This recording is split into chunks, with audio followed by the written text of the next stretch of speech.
Today we're going to talk about how social anxiety can progress to severe social anxiety. So in the diagnostic criteria, there is no severe social anxiety. The only specifier I really get is to specify if the anxiety is performance only. I think this is important to highlight at the start because it shows that there's no specific severe anxiety. There's just social anxiety disorder as per the DSM. So then you might be wondering, well, how does a person get severe anxiety? What is the diagnostic criteria for this severe anxiety? And this is where the clinician's judgment in conjunction with the patient's description are really important. So you would probably define severe social anxiety as an anxiety that is prevalent in multiple different domains with many symptoms activating every single time or nearly every single time with a high intensity level. So for example, instead of having just an elevated heart rate in a social situation, a person might have a really elevated heart rate, like 1 million miles an hour. They might be sweating profusely and possibly shaking at the same time too. So the idea is that there's more than one symptom in a situation, usually more, and it would be quite intense. So now we're going to jump over to the research to understand how severe anxiety develops. Now, it's important to note here that I'm going to describe several factors from the psychology research. Not every factor is applicable to you. This is where you would need to go see a psychologist in the real world to get an individualized assessment. There are just general patterns or general factors that help us understand how a case can become severe, but not every factor is directly applicable to yourself. So take each study with a grain of salt, so to speak. A study from 2024 titled Intolerance of Uncertainty as a Predictor of Anxiety Severity and Trajectory During the COVID-19 Pandemic found that higher intolerance of uncertainty predicted more severe anxiety, but a better trajectory, sharper decline. So what the heck is intolerance of uncertainty, you might be asking. So intolerance of uncertainty is kind of what it sounds like, where a person does not tolerate being uncertain. Or in other words, they really don't like it when they don't know what's going to happen next or in the future. So the higher this sort of intolerance is, the higher the level of anxiety. So for example, someone might be mildly anxious about not knowing what's going to happen next, and another person might be like, I don't know what's going to happen next. What if this happens? What if this happens? What if that happens? I got to stay home, as an example.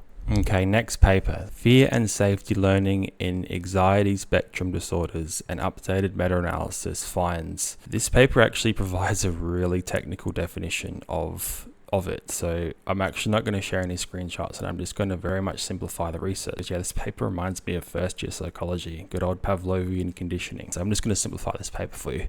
Based on the principles of Pavlovian conditioning, one of the reasons why anxiety can become severe is because the anxiety brain doesn't switch off in places where it should feel safe. So what can happen is the anxiety brain can tag areas of the world with threat, right?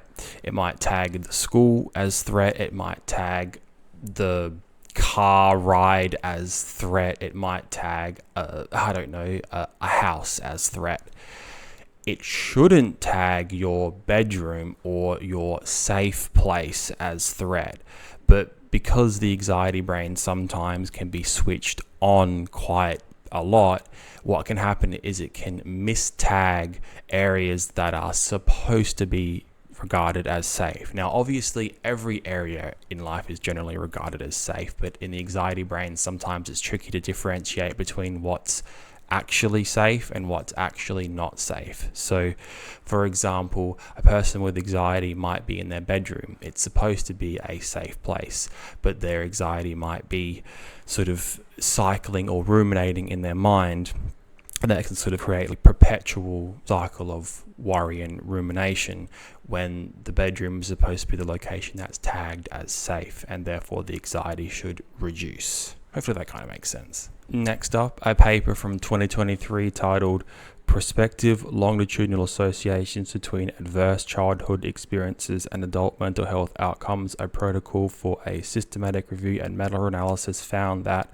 research cites a strong dose-response relationship between adverse childhood experiences and poorer adult mental health outcomes, including anxiety, depression, PTSD, etc. So, adverse childhood experiences, or ACEs, appears to be the emerging term to characterize severely traumatic events that occur in the first 18 years of life.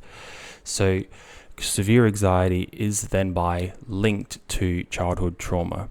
You could say that it is linked through the mechanism of a person has experienced traumatic events during their childhood. The traumatic events may be sitting as unprocessed emotional memories in their mind, which can be activated much more easily in adult life. The next two papers are pretty straightforward and related to each other, so I'm just going to very quickly summarize them. So the first one is titled "The Bidirectional Relationship Between Sleep Disturbance and Anxiety. Sleep disturbance is a strong predictor of anxiety." The results of the study give it away literally in the title, but they found that sleep disturbance could increase the risk of developing anxiety symptoms in middle-aged and older adults. So unsurprisingly, sleep or lack of good sleep can have a stacking up or cumulative effect across time for a person that will stack and eventually potentially lead to increased anxiety severity. And the next paper, titled "The Association Between Financial Strain and Mental Health, the Mediating and Moderating Roles of Sleep Problems in the UK Household Longitudinal Study," found that financial strain is a well-documented stressor that negatively affects mental health. So these two papers are getting at the higher level idea of ongoing stresses in life, such as financial strain, sleep disturbances. These things can have a cumulative effect over time and stack up, which thereby can increase the anxiety severity level that the individual is experiencing.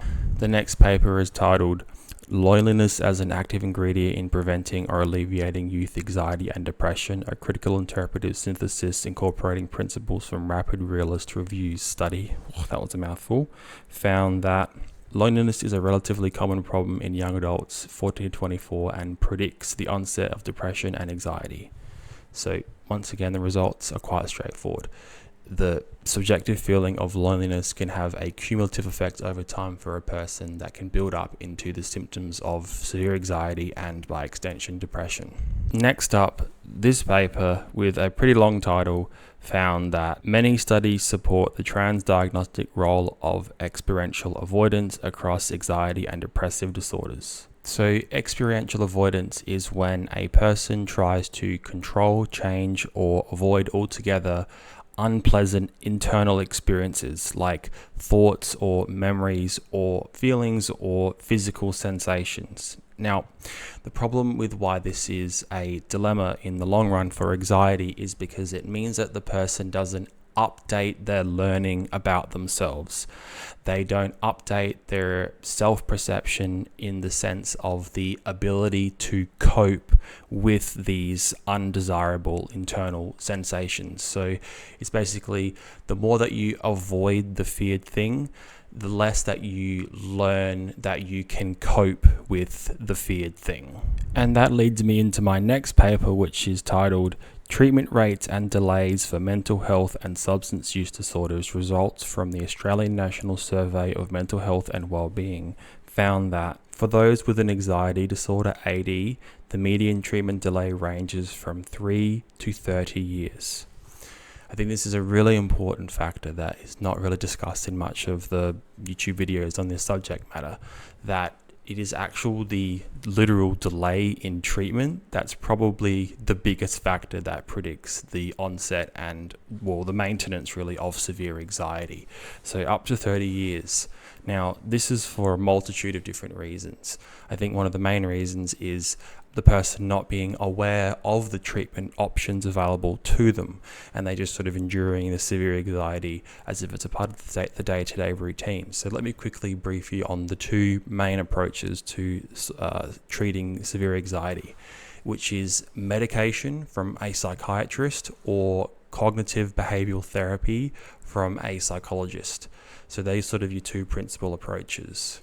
Before I end the video, I just wanted to quickly provide to you a sort of general understanding of social anxiety in and of itself, because you might not know the basic psychological principle that underpins social anxiety. So I'll explain it to you. So social anxiety really is characterized by the person's brain predicting threat when nothing was going to happen. So they envision the future, they envision themselves, they envision a situation in the now, and it goes straight to negative, straight to worst case scenario. It's an automatic thought, or like an automatic lever in their brain, that it goes straight to, yep, that person judging me, yep, I'm going to slip up, yep, they can see that I look silly. There's no sort of analysis of other perspectives in that situation. It's just straight to the negative.